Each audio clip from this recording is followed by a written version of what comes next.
कोल्हापुरातील सीपीआर येथील नोकरीच्या आमिषाने दोघांना जिल्हाधिकारी व अधिष्ठाता यांच्या बोगस सहीने नियुक्तीपत्रे दिल्याची बाब निदर्शनास आली.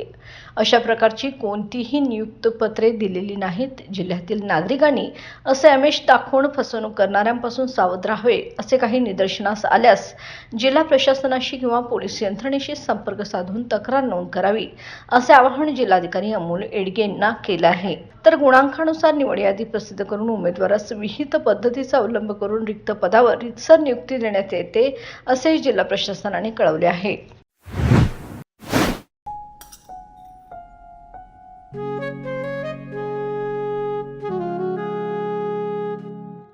बाबा, आज येताना बासुंदी घेऊन या ना.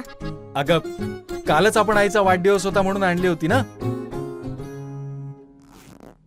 ऐकलं, गोकुळची बासुंदी पुन्हा खावीशी वाटतेय. खरं सांगू, मलाही खावीशी वाटतेय. पुन्हा पुन्हा खावीशी वाटणारी गोकुळ बासुंदी.